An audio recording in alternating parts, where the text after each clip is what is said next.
Welcome back, you wonderful humans, to the Canadian podcast portal to DJs, producers, electronic music, the industry, the stream, the dance floor, and everything that goes bump in the night. We are recorded live at Pod 6 Studios with the efforts of our producer Dan Rice and wizard engineer Rob. I am Jello, the host and Digi Sherpa for our audio and video storied experience.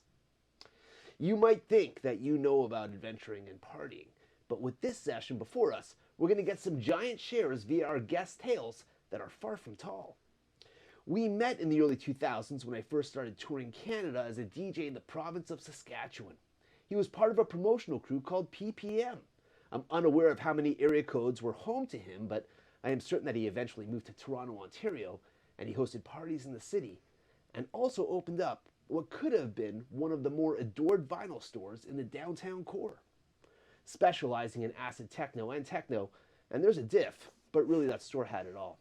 This incredible piece of the puzzle that is Toronto rave history is unique because not only has our guest been on the dance floor, but he's also run a dance floor as a DJ. He has helped bring DJs to the city that fueled the dance floor. He gave many DJs the ammo that they needed to rule a dance floor. And holy superfuck, so much more. So it's with dynamite pleasure that I get to sit with someone that I would def call a friend, and an incredible supporter of the electronic music scene here in Canada and abroad, as we get nearly 14 feet deep together in the utility room with Brian Bobroff. Wagwan. 14 feet deep. Nearly. Nearly. Yeah, it's literal. I know it's also metaphorical, but we're really underground. We're really That's good. We're extremely underground. Not even songs. That was To The Beat's tagline for a little while.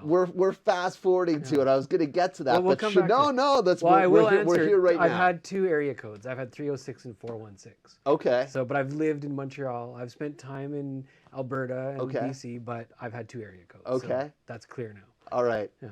Thanks. It's the hot question. That was the most important thing you're going to learn all day. So what was the quote? It's barely music. It's so To The Beat was on BPM TV. We made a commercial with the fellows at Two Wars and Revolution. Made the commercial because they also were filmmakers, right? Which is still on YouTube and has less hits than some of my travel videos, which is disappointing.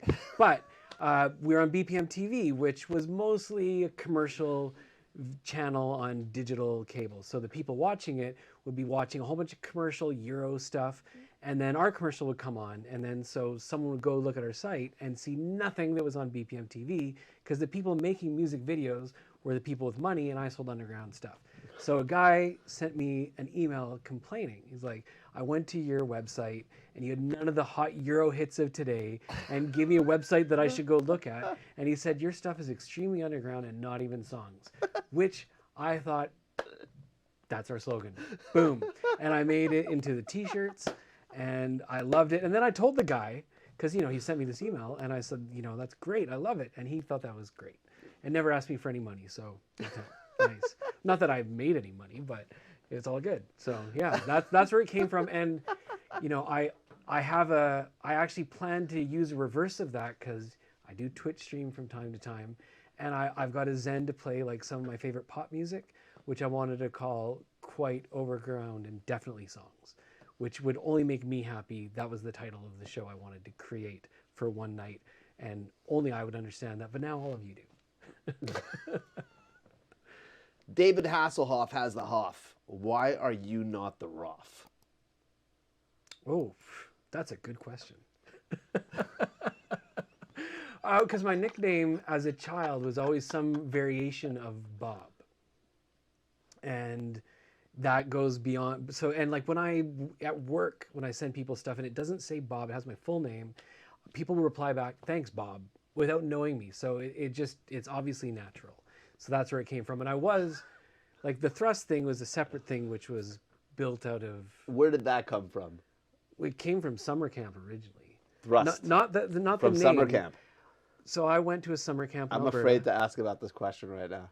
Pine Lake, Alberta. Okay. Big up Camp EB. And we would do songs every lunch hour after eating lunch. And we would sing this song called Hine Matov. And on the Umas, one of my counselors would do this sort of pelvic thrust thing, which I thought was kind of cool. And I also was into Elvis. Freddie Mercury, and Gene Simmons would do a bit of thrusting, and I thought I kind of incorporated that into my dance moves, and where it really came from though. So that's kind of like the genesis of why.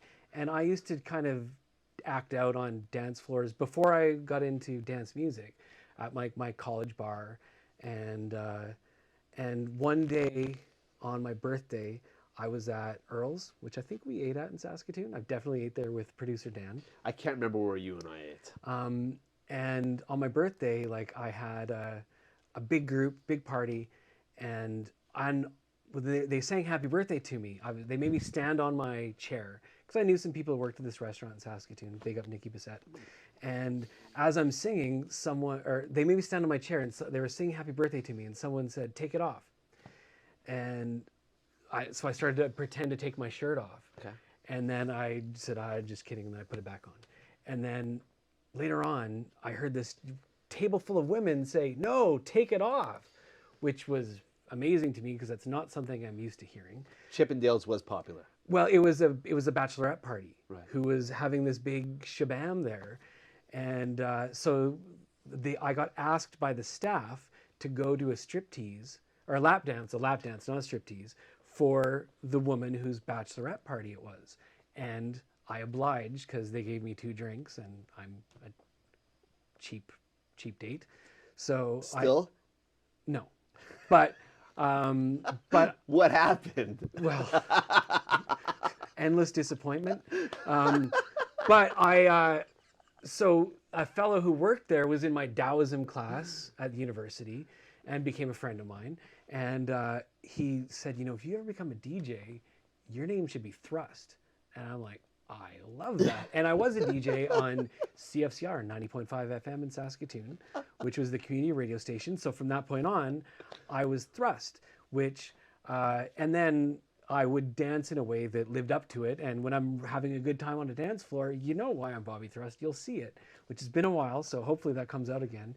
But when I came to Toronto, it was actually at Eastern Bloc where I saw there was a label called Thrust. And I also saw posters for an MC Thrust. So I'm like, oh, I don't want to be confused, once I make it big. So Bobby Thrust. Combining my old nickname with my new nickname. It made me think, because you brought up the radio thing. You were DJing on the radio, but you didn't actually really start DJing out until like 2007. Well, I mean so I went to broadcasting college in Saskatoon, but that was to be like a radio, like, hey, you're listening to CFC. Utility room. Well, not even that. It's like, here's today's hot new music and greatest hits. And it was like all cheese stuff. And going to college taught me I don't want to do this. Right. But that one of the fellows who was there was helping create a show, which was like actually an alternative news program that one of your producers here would really enjoy, called Making the Links, kind of giving a leftish perspective of the news. And so that brought me into CFCR. And I started as an engineer, even though I didn't really know what I was doing, but I kind of had enough knowledge to fake it, and which is pretty much summarizes my entire DJ career to this day. Enough knowledge. I call myself a stream punk because I have just enough put together to make it work. Right. But so I was there, and I didn't really know exactly what I was doing, but they had a beautiful library of music, which you could go in, and I would just, one of the things you had to do, because it was a volunteer station, you had to volunteer. So I would catalog music, and they would get tons of music for free, sent to them by labels from around the world, and I was just exposed to so much. So I had done like weddings and bar mitzvahs before that in one university party, and like as a kid, I would make mixtapes for fun, but like I was never like trying to mix. And even at CFCR, when I tried to blend, I got in trouble from the station manager. So I think that kind of relates to why I became a selector. What's the drama about? Well, I was playing daytime, like a morning show and an afternoon show. My afternoon show was called Straight Outta Greystone. I went to Greystone Heights Elementary School. And I also played on a show called Green Eggs and Ham, which I think is still running in Saskatoon now. And he just was not having it. Now at night, there was more freedom and flexibility, and I'm sure we'll get to this, but that's where like people like DeCozy were playing. And of course he was mixing. But I also didn't even know what mixing really was then. I had to find that out from Dacozy, and I would call into his show because you could call the radio station and ask him questions. Is this where you learned about electronic music, or were you Yeah. was at the radio? You know, I mean, I've always had an affinity for electronic music. Right. Even when I thought I didn't, because like I hated commercial dance music. Like I'm not going to get excited about Wigfield, but when I started the radio station, actually the broadcasting college, I remember they asked us what kind of music we didn't like, and I said I didn't like dance music. This is 1996. By that year, I was raving. So, Right. So it was like I think I didn't understand that I didn't like commercial music. I liked something a lot more real and raw. And like I was starting to get introduced to music at one of the the clubs I went to, because I didn't go to the PPM nightclub. I thought that was for freaks. I didn't find out I was one of the freaks until after the PPM nightclub itself was shut down. So hold on for a second. So you learned about electronic music at the radio station, and PPM was already running, and you joined the collective? I came in after. So PPM had been, by the time I joined, they had been together for, I think, at least 4 years. Is that what I'm calling it a collective under the assumption that it's a collective, or was it a promotional outfit? How would you look at it now, like in the hindsight, looking back? How would you label PPM? Well, I mean, it was a collective, but I mean, it was the brainchild of Wade and Dacozy. Okay. It was Sherry and Leanne who were a part of it before I was involved. And then when I got involved, it was myself and Jolene, Wade and Dacozy.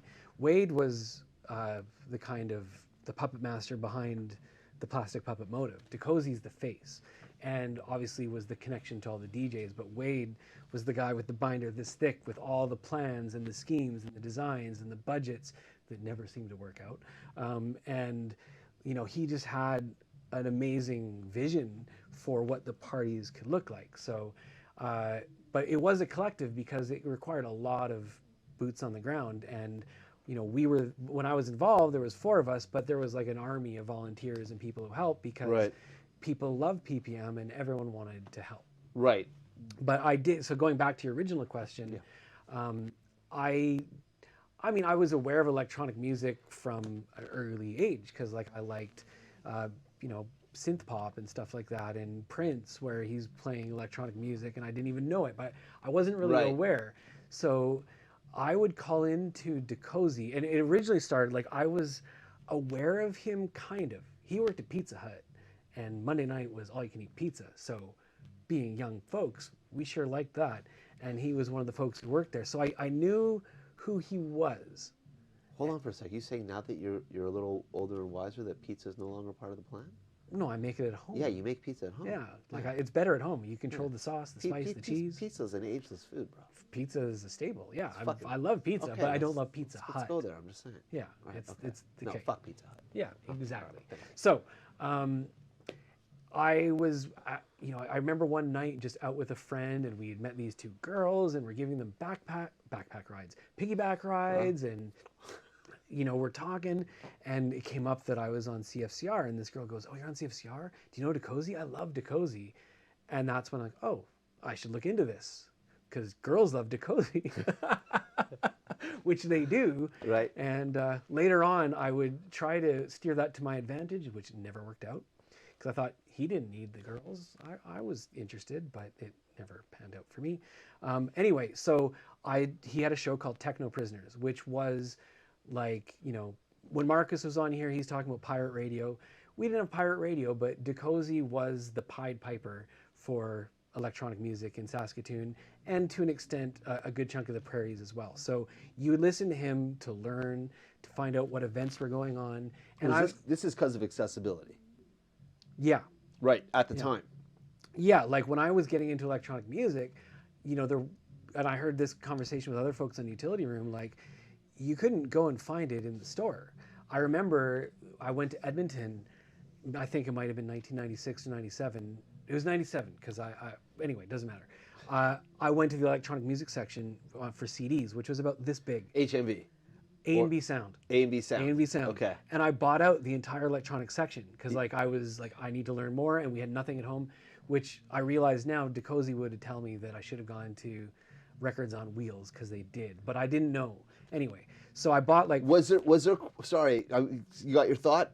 Well, it's just like I bought out the entire collection because you couldn't find it that easily back then. Was there crossover amongst all the compilations that you bought? Was there like the same songs? Or were they totally just all different? Oh, they were really, really different. So that's a bonus. Yeah, and you know, one of the compilations I listened to this day, which was Jungle Massive Volume 1, and it has like some of the biggest jungle hits of all time. Right. Because like I had been reading about electronic music, so I'd be reading about it in things like Loaded and Maxim, and I get the UK version sometimes. Has that stuff been repressed and remastered since then?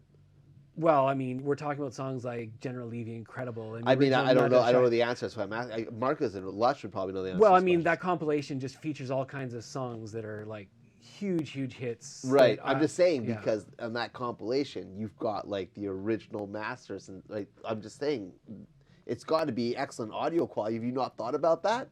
Well, I burned it to my computer at 128K.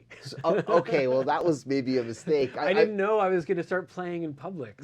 So that's just because, and it's funny we're bringing it up that I said that there was a bunch of stuff that I had released in between 2001 and 2005 that I don't have anymore. And some of those songs ended up on Smirnoff. Do you remember Smirnoff for a second? They were pressing CDs like promos. Yeah, JT was the connection, wasn't it? So I didn't get a chance to see Johnny, but Johnny had one recently. This is a year and a half ago, and put it up on Facebook, and I saw the track list, and I think he tagged me. That's how I saw it, and I went, holy shit! I don't have this track.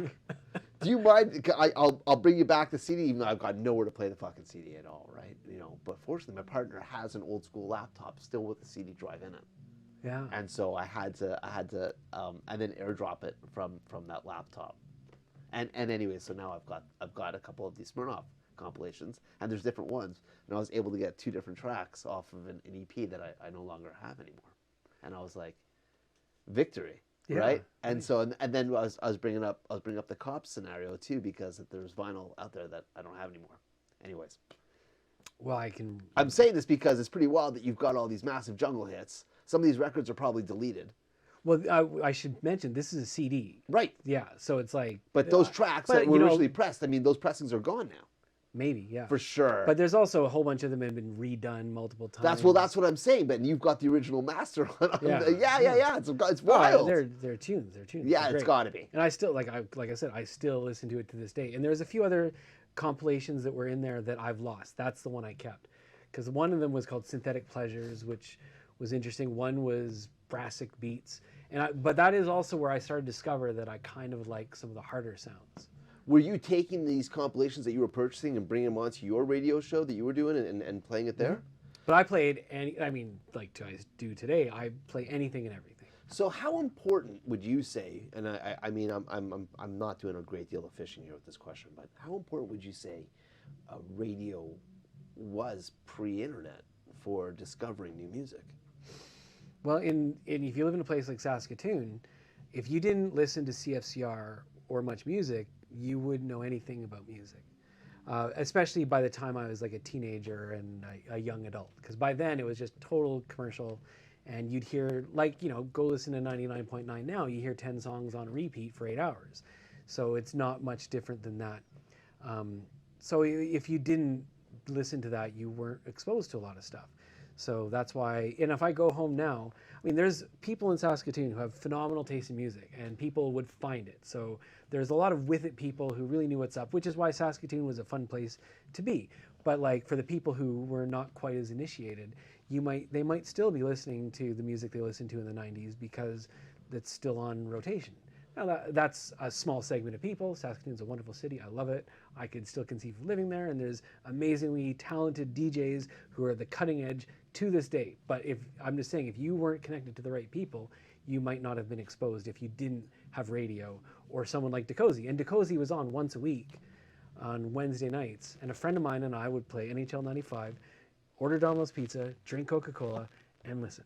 And I'd call in and ask him dumb questions. Like, in fact, I remember one of the questions, like, what's breaks? Because he'd say, I'm going to play a lot of breaks tonight. Like, hey, what's breaks? Because like I didn't know what that meant. Right. And he told me, and I still didn't know. Mm-hmm.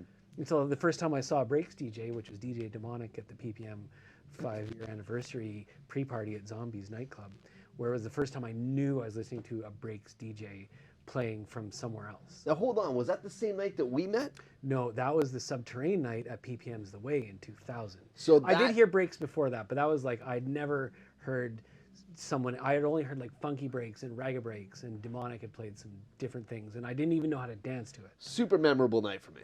Yeah, I love that night. that was a fun night. One of my most favorite sets. And Did also, I hear that? Was that your first time playing out of Ontario? No. Because you said when the opening you said playing. No, across no, Canada. I was already touring outside of Toronto and in other provinces. He answered a direct question. He said he wouldn't do that. It's okay because it's not Dan. Gotcha. All right, I'm picking on you. I'm sorry. Firstly, we got out of the airplane. It was minus 42 or something It was outside. really cold. It was really cold, and I remember thinking to myself, no one's fucking going out to this party tonight. And I think it was Wade that picked us up, and I think I said it to him, and he looked at me and went, I think we're sold out. And I looked at him, I was like, wait, what the fuck? Like, how could, like, I just, it was so, I was wearing like a crazy winter jacket. It didn't fucking help. And I'll say this, I was with somebody, I was dating somebody, and that person was rolling with me at the time. And then we passed out in the hotel right after. And I woke up because y'all were blowing up my phone. And I was like, and they're like, you're supposed to be playing right now. And all of us had really short sets that night because there was 5 or 6 of us playing. Yeah. I can't remember what it was, but more than enough, for the club night itself. So it was all short sets. I think I only had an hour, maybe 45 minutes. And by the time I stepped up, I think I only had 25 or 30 minutes left to play by the time I got there. I just remember I did a crazy toothbrushing thing. It was like, hair's good enough.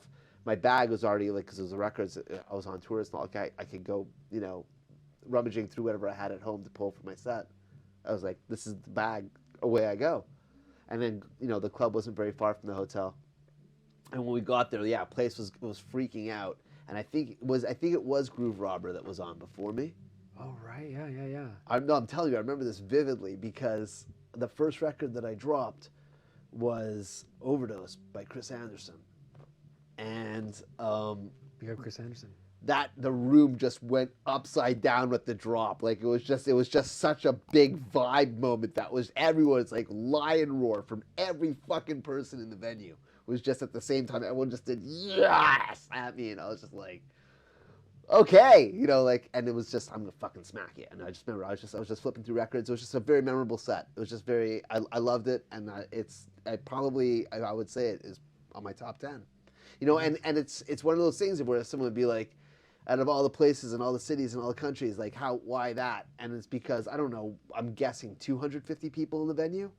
Yeah, that venue wasn't huge. It kind of like a footwork, if you will, like where it was, a small club, but everyone that's in there is in there to go. Oh, yeah. and the music and dance and be together. I think that was our first one of the club night too.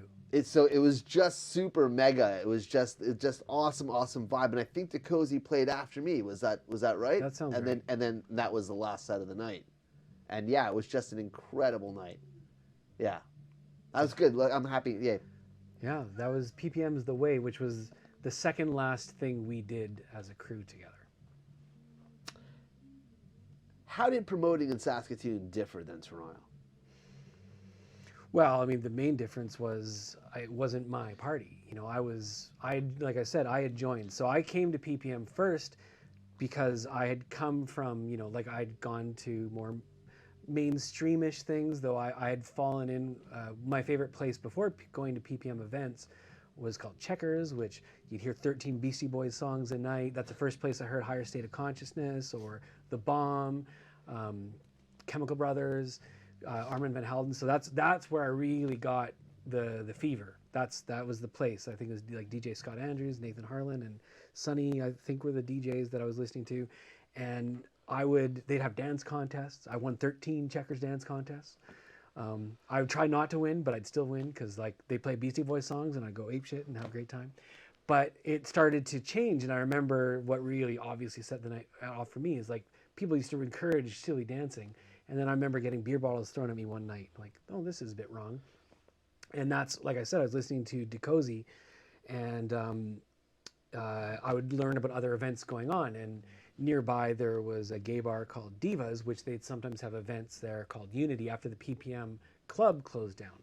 So that's how I kind of started going to PPM events. And I immediately just felt like, oh, this is home. And like, not because it's a gay club, I'm a staunch heterosexual, but having never been in an environment like that, you just knew when you walked in the door, you know, all bets are off, just go have fun. And that's what a PPM party was. All bets are off, go have fun.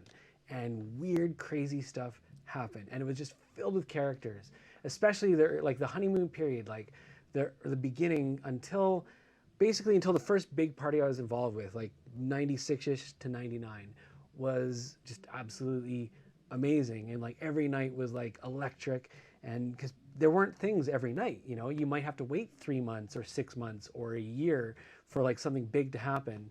And until we kind of got our own things going on, like 98-ish is when things started to be more regular.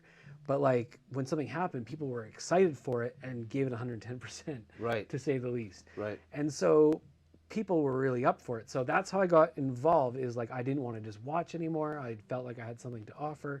And when I moved to Toronto for the summer of 98, I had started to become friendly with Michael DeCozy. So, I mean, obviously DeCozy is a central character to my early life, because of my life, I wouldn't know you, or I wouldn't be here today if it wasn't for DeCozy. So big up DeCozy. I hope you're sitting in this chair soon. From there, you know, I was basically a gopher, a glorified gopher in a way. Like I could make things happen, because by then they had moved to Toronto, Mike and Wade. So I was on the ground and I knew a lot of people. So something I've always been really good at is I'm a good middleman. So you need tractor tires, I'll go get you tractor tires. You need packing peanuts, we'll get you packing peanuts, for our famous packing peanut ponds, which anyone who's been to a PPM party knows what I'm talking about. We had these like, I was gonna say. I gotta talk about it because it's like, Yeah, you went there. Central feature. Can't touch it and leave it alone. We'd basically like picture a pool filled with packing peanuts. Okay. And people would just like spend the night in them, and weird stuff would go down, as you might expect. And at the end of the night, you'd find weird things in there. But so I can't even really talk about Half chewed packing peanuts? Yeah, Right. something like that. But so I was like someone who made things happen. It was their vision I was helping see through, especially at the beginning. I mean, I started out as postering. Right. You know, that was my job. I started on the dance floor just having a good time. But then I was postering, and then Responsibilities. Yeah, and then I was also investing, because I'm dumb. And then so the main difference there was, once I'm in Toronto, like I'm doing it. And the other thing was, I also learned not to be the sole investor. And when I was throwing parties in Toronto, I mean, fundamentally, I was sponsoring parties. So it's like, here, take money, put my name on it, and let me support. So like, which I thought was great, because I thought as a record store, I should be promoting the local community and the local artists. But when I was throwing events, I was usually working with the venue, and they were paying me a crappy wage that was below what I should have been paid. Right. But I wasn't going to lose money, because like I'd been bitten, because like the last two parties we threw, any money that I had saved to that point in my life, or had been given to me because I'd lost loved ones, was gone because of throwing parties. We had a great time though, and that's what I do remember. So, but like that was the expensive stories to tell. Well, you know what? Like I would do that on purpose for fun, because like I would love to just throw a party without any regard to money if I had the money to burn. Right. Just for the fun of it. Like when I think of winning the lottery, the first thing I think of is what kind of party I would throw. Not just because like it would be so much fun, like where it's not about money. Though actually one of the most fun parties I ever was involved with in Toronto that didn't go off because Paul pulled the plug on it. I'm sure you played it. I don't remember 100%. We threw a party at Fully Loaded when it was closing, like a free party. I wanted to throw a free party. In the warehouse. In the warehouse. I did play at that. Yeah. And that was like shaping up to be really cool. It was definitely a cool idea. And then the space was dope. And then high ceiling. And then Paul shut it down. He said someone complained. We're in the middle of nowhere. Right. In a warehouse district. Right. Like there's nothing. We're like Downsview like 22 years ago. And I think he just didn't want to be there anymore. I don't know. I should ask him. Why did you leave Eastern Bloc to open To the Beat? Well, Eastern Bloc was closing, Okay. and Was that the fuel for you to open your own record store? Or was it that Eastern Bloc was shutting down? well, originally we had been talking about me taking over Eastern Bloc, and then As in buying the name and continuing on your yeah, and then when that happened, things kind of got a little bit weird, and I had a bunch of voices in my ear, and none of them seemed very trustworthy. And when I sought legal advice, their advice was, you shouldn't do this. And at that point, I'd already put the money down on the space. So that's how To the Beat. And I remember I was like, You mean a lease on a space, but not necessarily something that had a name. no, I didn't have a name. Right, so it was just... I'd gone on holiday to Venezuela. I was on a techno tour with Dave the drummer and Chris Liberator going around Venezuela. Oh, my. And when I came home, I had all these voicemails and of like things popping off.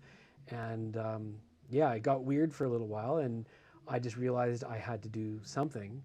And I mean, that's actually like a real crossroads. I could have just, if I had just stopped there and like found a job in Babylon, I might be in a far better financial situation than I am today. But like, my life would be entirely different, because like I think of like watching utility room shows, like how many people on this show I met because of the record store. You know, like Dominic, Marcus I met in Saskatoon, like Manzo and Strong, Mark Oliver, Ben Rayner. You know, just going through the list of so many people who've been here, I met because of the store. And like my life exists today because of the store. So, but like there was a real crossroads moment. And I remember thinking of the name on the bus coming home, and it's just like, oh, To the Beat. It's like, yeah, that's it, done, perfect. Because it's like in every hip hop song, you know, from the 1977 to 1984. And I'm To like, the beat, y'all, to the beat. yes, yes. Right. And you don't stop. So like, I don't even know why. It just seemed right. Even though we barely sold hip hop, it just worked for me, and I liked it. And I've repurposed it now for Twitch because I have a logo. And if you're performing on Twitch, you got to have a logo. So I'm like, okay, I'm To the Beat. So it still exists to this day, and I get to talk about it every now and then. And I get to be identified by something that closed 15 years ago. Which is wild. I was saying it in the intro that, I mean, the shop was, I felt like it was adored almost immediately. I shopped there too. I mean, you know, Staunch supporter. and vice versa. The store hosted a record release party for me. Mm-hmm. And I believe that I played at that. And then there was another time that there was a party that was inside the store that I also did play at. But I mean, as soon as shipment day was on at that store, I was there, and I was involved, and I had the stack. And I would just, it was awesome too, because there was definitely listening stations in the store, but the station, the main station on the main rig to hear it on the big speakers out loud, was pretty much right at the back of the store, but in the middle of the floor. And it was almost like you had created a DJ booth inside the store so that you could look up. This was my favorite part, and I want to talk to you about this. If you were auditioning records to figure out what it was that you wanted to shop for, what you were going to pull and keep, you were standing at the station, 2 decks and a mixer. And if you looked up for a moment, just because of the shape of the room, you'd be like, I'm in a venue right now. So you could kind of, you could kind of have the imagination. Like it was more than just auditioning the track and hearing it and loving it. It was having the speakers in your face. You were being punched by the bass. And then also at the same time, you look up and you could see this long room and imagine that it was filled with people. And what would that song do at that time when you dropped it? I was having moments when I was up there. I mean, I wasn't interacting with anybody. You know, you saw me when I was listening to music. I was in my own world, and that was a world that I was creating. And I mean, I wasn't really talking about it then to you or anybody else, but here we are, 15 years later, and that's the deal. Yeah, well, you were a huge supporter, and from the beginning. I mean, obviously we worked together at E-Bloc, so yeah, and you know, knew each other from before, and we're friends. And yes, you know, as well, when I needed a good night on the town, you were there for me, and I would be the guy. So let's go to Stratford, let's go to London. Well, right. You would say let's go, I would say yes, because like I was always game to go for a party. So, but like that original listening station at the back was the till from whatever store was in there before that we just covered, and then one of our one of the customers, Mike Z, who was a pretty good dude who loved his techno, was also a builder, and he made a purpose-made turntable or a station, which is now in my house, and that's what I play on at home on Twitch. And so the very same turntables are still in action now to this day, and the same mixer, which is falling apart, and I hope to replace soon. But you connected us with George Hatiris, and in 2003, which is right at the beginning, because SARS happened, the old pandemic, and the old pandemic. because like a couple things happened that summer. Like it was a really crappy time to open up a store, because SARS happened, so no one from outside of the city wanted to come in. And something about To The Beat, because Toronto at that time especially was really spoiled for record stores, and a lot of DJs had their rhythm. Like they were going to go to these stores, and it's not easy to get them to come over unless you had something that brought them in. Like that's how I got Manzone and Strong and Mark Oliver to come in and people like that, is because they'd found out I had a record that no one else had. So that's how I met Mark Oliver in the first place, because of Dirty Bass #2, I think. He had to come in and get that, which I was the only person who worked with the distributor that had that, which was really important back then. But George filmed something in the store, because I don't remember if it was City or Much Music, or someone was trying to like drum up support for the local scene because of SARS. And that was like a turning point. Like it helped. And I think I met George through you. So you were a supporter, he was a supporter. And then we sold his music. Blow Media was like one of the labels we loved to sell, and working with them was great. I loved supporting the locals anyway, because like I felt like that was obviously my duty. I've got that here. Yeah, that was a big thing in the store, is that and it wasn't like there was a side or and I know that that sounds weird to say, but back in the day there was a political alliance with this group and that group, or these promoters and this action, and you were like Switzerland, you were ready to go ahead and be like, it's all going to happen under this roof. Well, and other record store workers would shop in our store, and vice versa, because we're music fans, and different stores had their own flavors, So like sometimes we didn't have the record, they did, and maybe they worked with a distributor, we didn't, vice versa. So like I was never, I worked in a restaurant in Saskatoon, and we go to other restaurants and you all knew you were in the same boat, and you're kind of like, there's a camaraderie. And I never felt that kind of adversarial attitude. And especially because like my whole goal was, I didn't want to be the pit, and I didn't want to be high fidelity. I wanted to be, the friendly record store, like the commercial said, nothing but smiles. Which I just remembered something else. The commercial for To The Beat features a Jello track. That's the end bumper is Jello. Is it? I don't know if you know that, but it closes with Jello. Is there more than 10 seconds? I'm not getting it. It's like 4 seconds. I'm not getting my 2 cents. It's like 4 seconds. We love To The Beat. We couldn't throw down tracks without them. True dat, true dat. But so yeah, like we wanted to be friendly to everyone. And like we were across the street from another record store who hated us, Metropolis, which I actually liked Metropolis before that, because they had good CD compilations that I used to like shopping there. But people, was that upstairs above McDonald's? Yeah, and a lot of people, when I'd say that I have a record store, Queen Spadina, they'd be like, "Oh, is that upstairs above McDonald's?" Like, no. Right? Yeah, no, they were known for sure. Yeah, and I thought it was a good shop, but like he hated us, and when people would come in and ask for directions to Do The Beat, and he would say the wrong way, which would just piss them off. They'd find us and like us more. But getting back to SARS, that just reminded me of the fact that we had like people from old school bad Google review. Yeah. But like people from like the GTA, we got a lot of support. Like people from Kitchener and London and Stratford and St. Catharines and Rochester and Buffalo and Syracuse. Like people would come up for parties, and like especially the music that we were specializing in, the harder music. I mean, we did sell like drum and bass and breaks and house and everything, but we definitely were known for harder stuff for sure, because the other stores were a little uppity for that, they were turning their nose up at the acid techno. And yes, I dare say I did sell happy hardcore, because others wouldn't. And so like, who am I to say no? I did not like happy hardcore, but the people who liked it were really lovely people. How were those records getting picked? Who do you have in the store? Was it Opal that was picking that stuff? No, at first it was kenfinch.ca at the time. And then he's gone on to a successful career in real estate, so feel free to contact him. And then There was another store called Outer Space Records that closed down with Jules and Tycho who ran it. And Tycho, they've got a party coming up soon, Goodfellas. So check them out. They're wonderful people. So he came in to our fold, so that if you can't beat them, join them. And they're really nice, wonderful people. So Jules was working nearby at Fresh, and Tycho would be buying the Happy Hardcore for us. And so if there was a Happy Hardcore party that happened, all these Americans would come in, and the place would be nuts.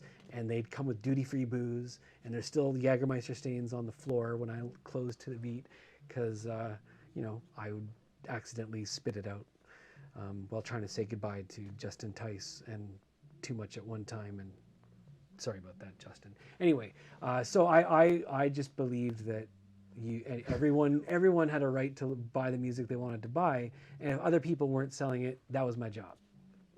That was my thing. So yeah, that's why I sold Happy Hardcore. Out of all the parties that you've been behind, I can't actually speak about them, but definitely once in Toronto. I'm not going to say I know about all. I'm going to go 8 out of 10. We got to talk about the blackout. Oh yeah. Do you remember it? Of course. Do you remember calling me up and inviting me to come play at it? No, I don't. Okay. Because I didn't call you up and invite you. That's not how it happened. So, and I also, every now and then, like there's a few things that happen in my life where every now and then someone's like, that was you? That was your party? So when that happened, I remember the record that was playing when the blackout happened. It was a subliminal record someone was listening to on the back station. DJ Flex remix by Antoine Clamaran. Amazing. I think that's the name of the song. I think that was what happened. Anyway, power goes out. This is, not too far after 9/11, right? So I had a landline. I called Saskatoon, made sure I asked someone to watch the news for me, tell me what's going on. They said it's blackout. It wasn't terrorism. I was like, great. So then we went to the Black Bull because we figured, we better go to the Black Bull. Well, the beer's still cold. So we went to the Black Bull, and while we're there, there's a few like-minded individuals. So there was Email Sean and I think Dragonfly. And then there was Eric Downer and one of the Dukes. I think it was Adam Douglas, And then myself and I'm not exact. There might be other people, might have been Unabomber. But there's a few of us who just all kind of ended up at the same table together at the Black Bull because there wasn't much space. And I think it was Downer who at one point just made a comment well, at least I've got a generator, at least I'll keep my fridge cold. And then about half an hour later, I don't remember if it was me or someone else. It's wait, did you say you have a generator? And then all of a sudden, all of the light bulbs went off in all of our heads. Because it's I've got a store right there with decks and, and we actually in front of To The Beat was one of the wider sidewalk areas of, the whole area. Yeah. So still, it was just okay, it was the A-team, okay, you go do this, you go do this, you, and it wasn't me saying that. It was we all just kind of knew our role. And that was one of the only days in the last 22 years that I didn't have my phone on me. I didn't bring I remember walking out of my house, I didn't have my phone. And I'm oh, well, who cares? What's one day without my phone? And that was the day of the blackout. So something that no one would ever say today. Yeah. No one would ever make that statement today. So nightmare and panic. So my job was to get back to the store and start setting things up. So I'm taking the DJ booth, putting it out front, setting things up. And then I get a phone call at the store and it's you. You called me. And it's hey, what's this I hear about a party? And what? How did I hear about it? That's what I said.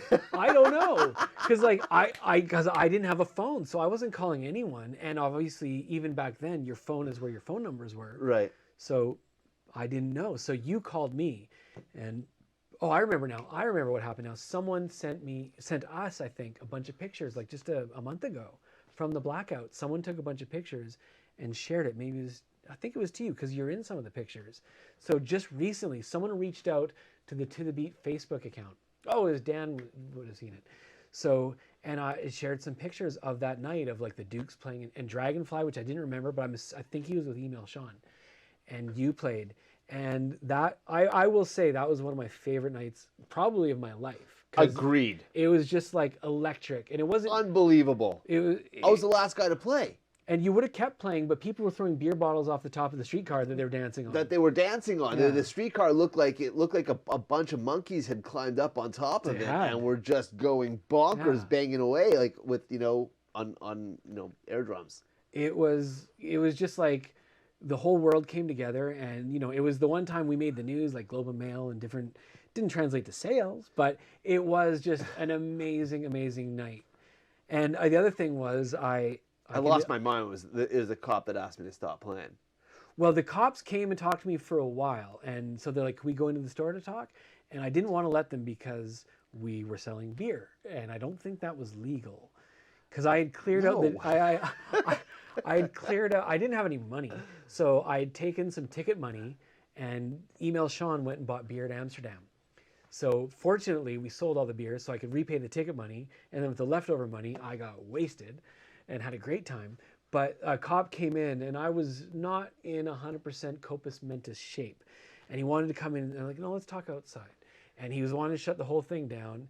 And, at this point in my life, I'd already seen Dave the drummer deal with police a few times. And I think I'd end up being the guy dealing with the police for some reason, like at Labor Day when Tim Patrick was playing at promise parties. I don't know why. But so by the end of this conversation with the guy, I was trying to sell him records. It worked out really well. But it was when people started smashing, that's when they pulled the plug.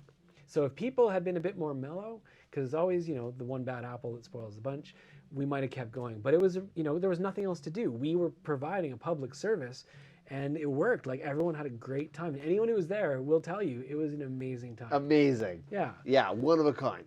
Because I love the free party scene, and I hadn't really been involved with it much. Outside of, like I mentioned before, that we tried to throw a party at Fully Loaded Distribution. There was a free party that just didn't fully go off. That one was going off, but it got cut short. But anyway, it was amazing. And it was, a life highlight for sure. And it just came together. It was just like a confluence of events and made it something really, really special. So absolutely, I love that night. And it's a shame that such a peak happened so long ago, because it's like, oh man, I want something else like that to happen again. Not the blackout, but just that kind of fun. That's just it. It's a lightning in a bottle moment. It was lightning in a bottle. You need that type of circumstance to have that type of thing happen. Yeah. You know what I mean? It was, and I love it. I love the round table of the Knights of Toronto, if you will. Sitting around. You had Fuckhouse guys, you had Email Productions guys, you had To The Beat, right? And anyone else I'm forgetting, I'm sorry, who was there, right? And it just boom, it just happened. Yes, it was great. Yeah, love it. And my fridge did not stay cold, and my cucumber, I have a picture of myself with a real soggy cucumber because I lost all my food. Oh, at your house? Yeah, because they didn't have power. Yeah. My area didn't have power for a couple days. How long did it last for? When I went to 3 days? I went to an after party that night up Spadina, in Chinatown. They had power already. We didn't have power for a couple more days. Fuck. Yeah. So were you already bouncing around as a techno tourist before To The Beat? Yes. Or was this something that really happened after the Oh, it started before. I mean, To The Beat definitely happened partially because of being a techno tourist. So you end up at Glastonbury and you bartended at Glastonbury? 3 times. You bartended there 3 times. Slippery Dick's Love Shack. So was it planned the first time, or was it... Well, actually, no, the first time I was Slippery Dick's Love Shack? The first time it was just the Love Shack. Then it became Slippery Dick's Love Shack because it was run by a guy named Slippery Dick. In near Las Vegas. Because it's Glastonbury. I mean, we all have our names. Yeah. Bobby Thrust. How can I complain about Slippery Dick? Yeah, it sounds like both you guys together are in a movie. Porn names. It's definitely porn names. And he had quite a porn stash. And Slippery Dick was a unique character. The first time I was just a blagger. Guy the Geezer had got me in as an artist and said my name was Brian Wilson, which is funny because that year I think Brian Wilson actually played, but I had an artist pass, so I could go everywhere. So I was and that was I went 3 times, and that time there was no rain, which if you know anything about Glastonbury, it's known for rain. Right. And it's known for a high water table, so it becomes like a total mud bowl. It's awful.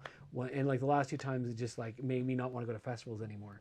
But the first time, the weather was perfect, and I just got all over the place. But that wasn't my first, my techno tourism. So when PPM ended, it kind of starts there actually, because I had burned out like so many people. You fly too close to the sun, and I came crashing back down, and the stress was too much. And what I mentioned the honeymoon period in 1999. So PPM to me, in a lot of ways, peaked with the 5-year anniversary party, which Demonic played the pre-party, and it was just one of the best parties I've ever been to in my life, still to this day, because just the vibe was out of this world. I met Dr. Trance that night. I remember like, who invited their grandpa? Like, who's this guy? And then it's Dr. Trance, who's one of the most wonderful people who've ever lived, and has shaped this country for electronic music.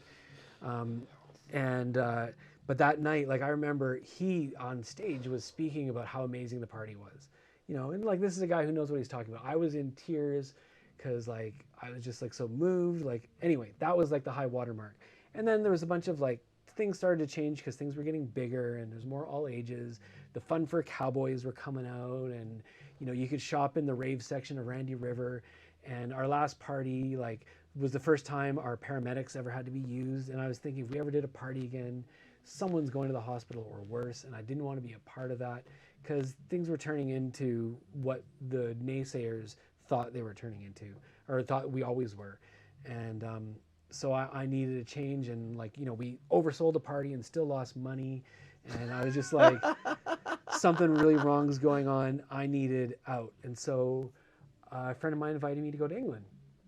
And we were hanging out, and we went out one night. We ended up at Mr. C's club, The End, and they wanted to leave at like 1 o'clock. And I'm like, this party is just starting. Like, this is wrong. Like, why are we leaving?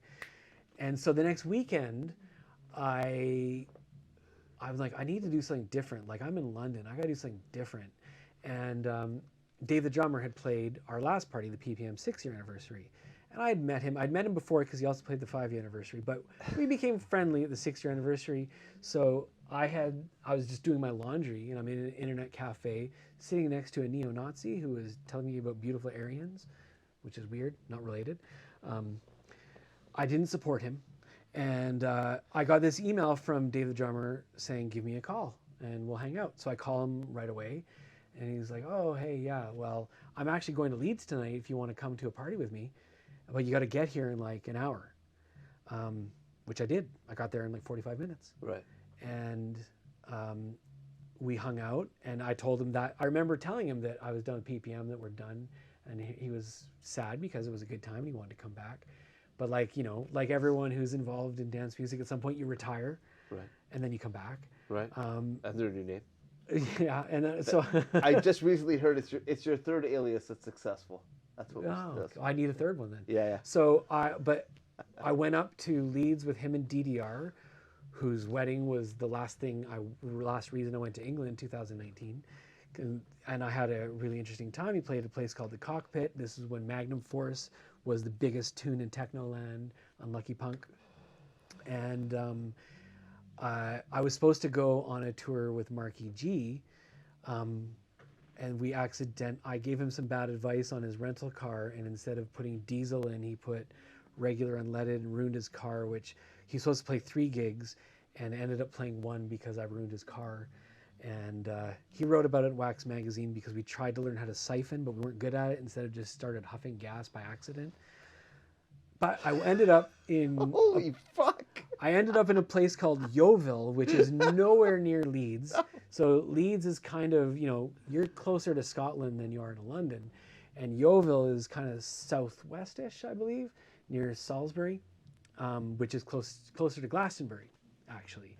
And we went to this place called the Country Club, run by a fellow named Acid Clive, I believe. And that was like, I walk in with Marky G and they're chanting Marky G, because we weren't going to make it, but we did. And that party was just crazy, and everyone looked like they were from another planet. And it was like, I was like, this is amazing. But from there, Dave the drummer had told me that there was going to be a free party, a squat party in London after that. And I was going back to, I went immediately from there to Acton to this squat party, which I miraculously found, despite being a little bit off my tuna, using a combination of public transit and taxis. And, just like the song One Night in Hackney, like I heard the sound of the beat swirling around and around. And I get there, and it's this party in a warehouse, minimal lights. It's just a big fuck off sound system that sounds amazing. You know, there's no fun for cowboys. There's no, like, it's not a rave, it's a squat party. It's a free party. People are there for the music. They're there. There's no cost to get in. They're there because it's Sunday. It's time to party. And it's like, I'm from Saskatoon, Saskatchewan. Here I am in Acton in some disused warehouse that people have, you know, turned into a party, and I feel completely at home. And like, that's where it's like, okay, this is who I am. This is what I love. This is why I still have techno on my head 22 years later. And so that was the beginning of my techno tourism. So the next weekend I went to a whole bunch more parties, had a whole bunch more amazing times. And then, like I said, I went to Venezuela. I went to across Australia. I've been to parties all across Canada and several parts of the US. I've been to Spain. I've been to England numerous times. But part of it is because, you know, I became quite friendly. Like the Acid Techno crew, the Stay Up Forever collective, you know, they're just music lovers who have a diverse taste in music, and they're nice people who are regular, good people who just, in my eyes, like, oh, these are people I've heard of. They're famous, but like, you know, they're just getting by just like everyone else. You know, just this is what they do. They make music. Like the geezer's probably, I don't know how many thousands of songs the guy's made, the guy named Guy, because it's just what he does. He named Guy. He calls himself a Gerald named Guy. Big up Voodoo Ray. Yeah. So, after all this, though, you did come back to Toronto. You did do the record store. The record store closes down. You go into a variety of different careers. Do you remember how the record store closed down? Do you remember how it ended? No. So, there was a boat cruise. I think it was a boat cruise with Donald Glaude and Jello. And like May 2007. And after the boat cruise, we went back to the Beat and had a crazy party after like from like 3 until 6 or 7 in the morning. Huh? Yeah, I'm not surprised you don't remember actually. And like you and Donald played, and it was amazing, and like there's weird things going on in there. And then I remember the last thing that happened was like people are starting to leave. It's 6 a.m. Light sun's coming up, and the door was open because people were kind of filtering out at the end of the party. And a guy comes in because he sees one of Shallon Allen's stuffies in the window, and this guy walks in. He goes, "It smells like marijuana in here." And I said, "Well, that's probably because of people smoking marijuana." And then he goes, "How much for that?" And I look at the tag, $120. He hands me 120 or whatever it was, hands me the money, walks out. So the last sale to the Beat was one of Shallon's stuffed animals to some guy off the street at 6 a.m. after a after party that we had after you and Donald Glaude played. So that's how To The Beat closed. It closed because of marijuana? No, it closed because I closed it. But that was like how it ended. That was just... No, it stayed open because of marijuana. That's how we were paid. But yeah, that's how it ended. So then I went to Glastonbury that summer. That's when I went to Spain. And then I DJ'd, I started DJing a little bit there. I should say selecting. I'm a selector because I don't have the craft. I still don't. There's something wrong with my brain. But I played twice in Toronto in 2007, and then I played at a festival in Saskatchewan, Ness Creek Music Festival, which is a fantastic festival that I'd been to 3 times, and I stopped going to it because it was often around the same time as WEMP. So I started going to WEMP from 99 to 2006.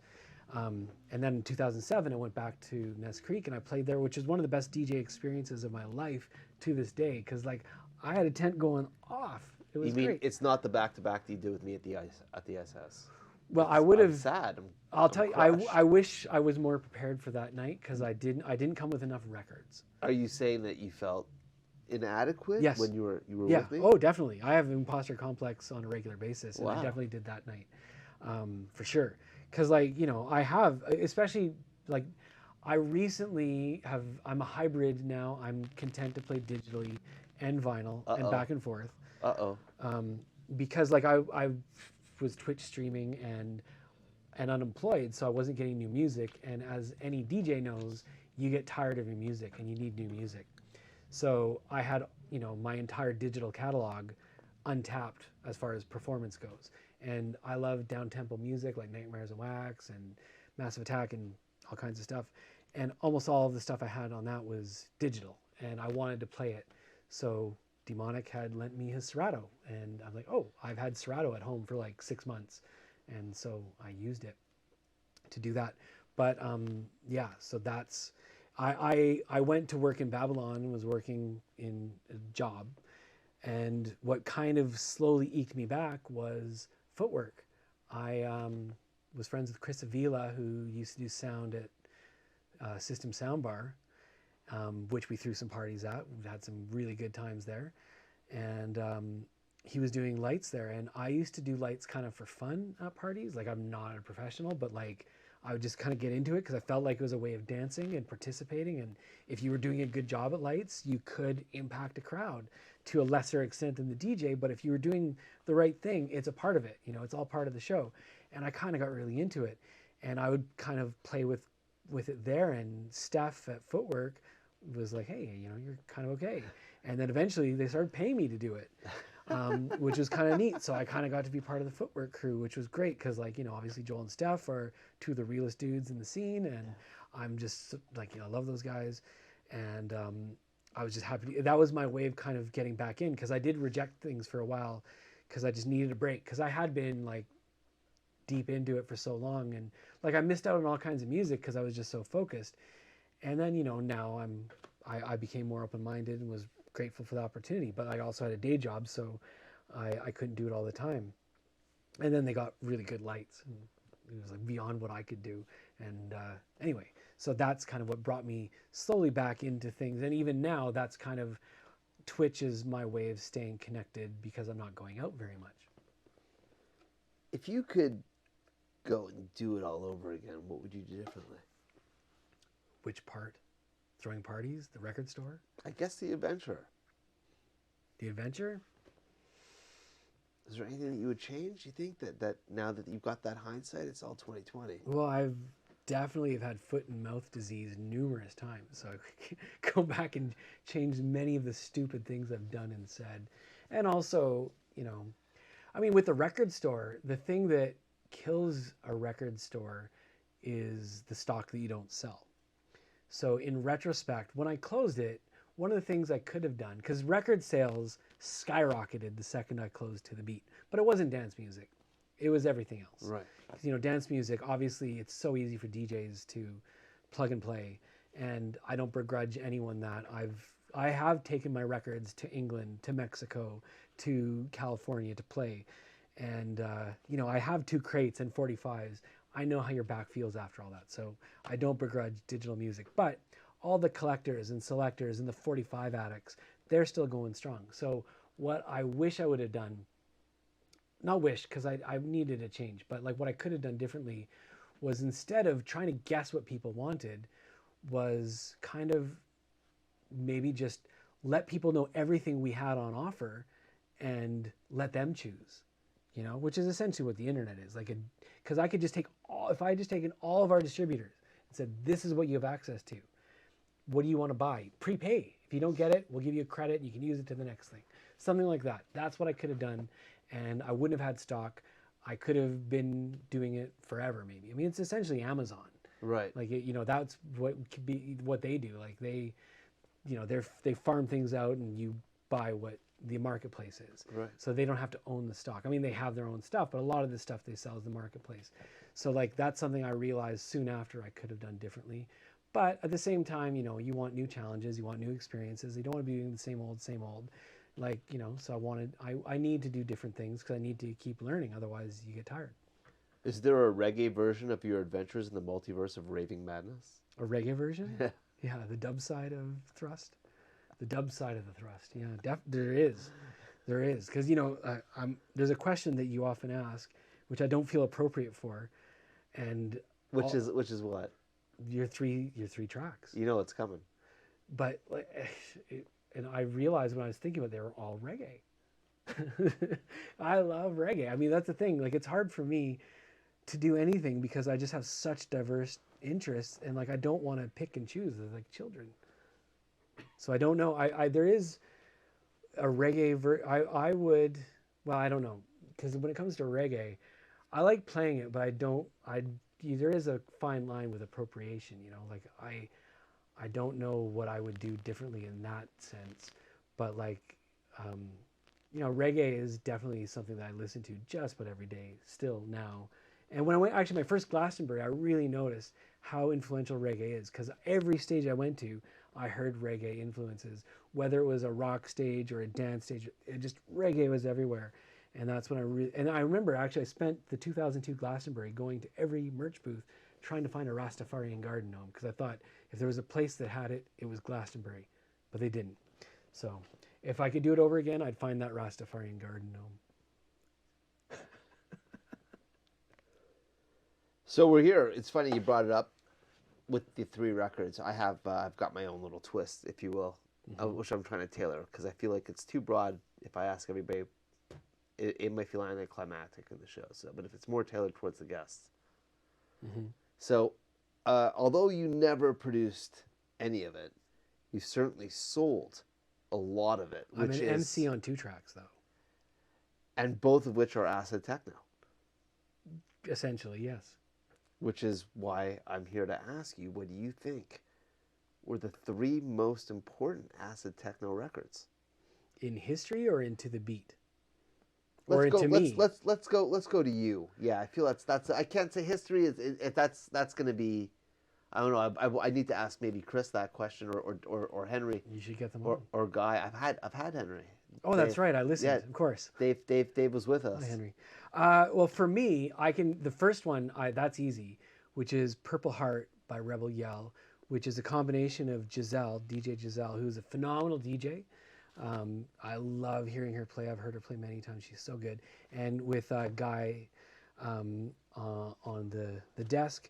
And I remember DeCozy probably would be the one playing it before I was involved with PPM, because I'd seen the Grateful Dead a couple times, and I was super intrigued with that whole thing, which is what attracted me to Dave the drummer, was I knew he was involved with the Traveler scene, which is kind of connected. And like, to me, that was a big bridge. Like the scenes had a lot of similarities. I want to be involved with counterculture. Anyway, the song Purple Heart has a Janis Joplin sample. When everyone in the world wants the same damn thing. And I remember hearing that and just feeling it. I remember dancing on speakers to it and absolutely feeling it for sure. So that was a huge tune for me.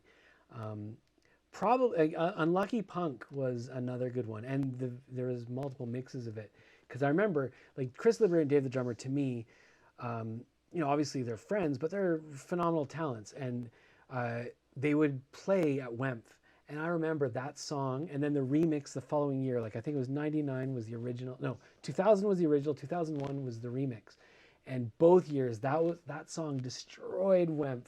Because I remember every year, they would always be the people on the message board that they were being talked about the most. For sure, like people love what they did. Because if you're on a trance stage and you're the guys playing techno, like you're going to stick out because you don't have all the drops. So like people are just going to get to rage the whole time. So Unlucky Punk, which has the Clint Eastwood sample, I know what you're thinking, which I also was huge my first trip to England. So every time when I was my first trip to England, I would hear that by every DJ. Every DJ was playing it. So like it just reminds me of that. And then I know it'll pain Dynamo City to hear this, but probably One Night in Hackney.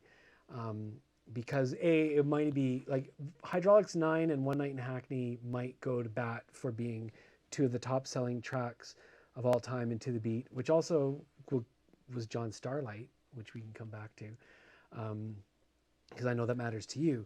But One Night in Hackney on Stay Up Forever, because not only because it was a big selling track for To the Beat, but like I said, the theme of that song really resonates with me because it sounds just like my first weekend at Squat Party, even though it was in Acton, not Hackney. I ended up near Hackney, but it just like that was me. Like that story was me, and I relate to it completely. So that's probably what I would say. So I'm happy you asked that question, because I wouldn't be able to say like my dance floor filler. Though I do know one track that whenever I've played it, I'm gonna say it anyway, is The Bug featuring Warrior Queen Poison Dart, because I've played that in multiple cities, and anytime I've played that, definitely going back a few years, I would be train spotted by DJs I respect, which I always thought was cool, because that's a dope tune. So I had to throw that in because I thought about that one. Where are we at today? Where can we listen to you DJ? Periodically, I'm not doing it on the regular, though I've got some coming up. I'm doing a charity raid train on Twitch. So I'm on Twitch, .tv/tothebeat. I play every now and then, and it could be any kind of music. Last time I played, I was playing all soundtrack selections. I've done all reggae, I've done funk, disco, hip hop. You know, I always wanted to do a radio show again. And so it's kind of like I get to do a radio show. And whenever I feel like playing, I get to play. So that's kind of fun.